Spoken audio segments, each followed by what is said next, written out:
Vi er taget her til Sankt Johanneskirken for at blive lidt klogere på det famøse kirkeløb. Jeg ved ikke så meget om det, så jeg tænker, vi skal prøve at finde en eller anden, der kunne give os nogle svar på, hvad det egentlig drejer sig om.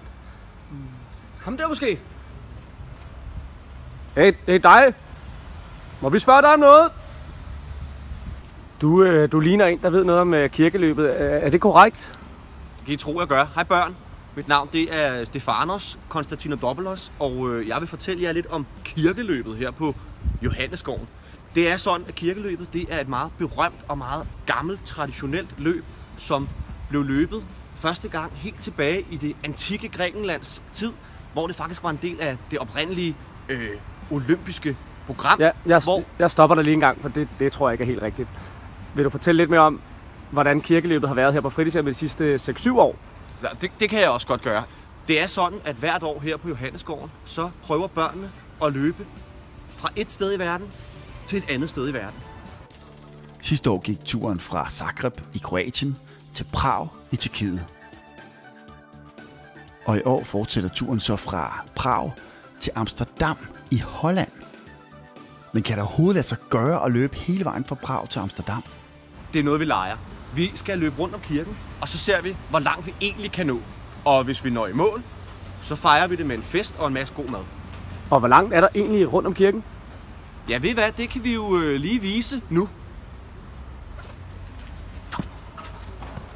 Inden vi løber, så er det selvfølgelig vigtigt, at man varmer kroppen op, så man undgår skader. Og det gør vi nu.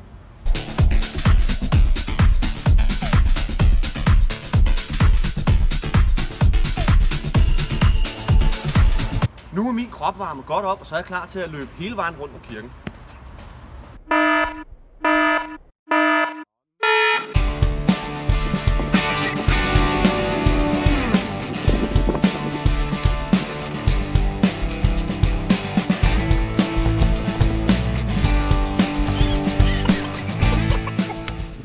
Godt løbet. Hvor langt er der egentlig rundt om kirken? Der er lige præcis 170 meter. Og så lægger vi alle runderne sammen, som børnene løber, og så når vi frem, eller hvordan? Lige præcis. Hver gang et barn har løbet en runde, så er det 170 meter. Og til sidst så laver vi et kæmpe plusstykke, hvor vi plusser alle runderne. Og så ser vi, om vi kan nå hele vejen i mål. Ja, og så spørger jeg lige lidt dumt igen. Hvor meget er 170 meter? Er det lige så meget som 10 kilometer, eller hvordan er det nu lige? Nej, overhovedet ikke. Men lad mig vise dig det. Jeg har en snor her, og den er 170 meter lang, og nu vil jeg tage den rundt om kirken. Så hvis I bliver stående her, så kommer jeg lige om lidt rundt om hjørnet dernede.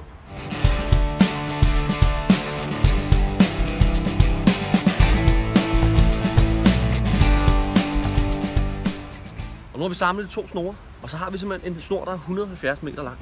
Kan vi prøve at se det ude på en eller anden vej, så det er sådan en lang snor måske? Ja, det kan vi i hvert fald. Super. Nu viser jeg lige, hvor langt 170 meter egentlig er.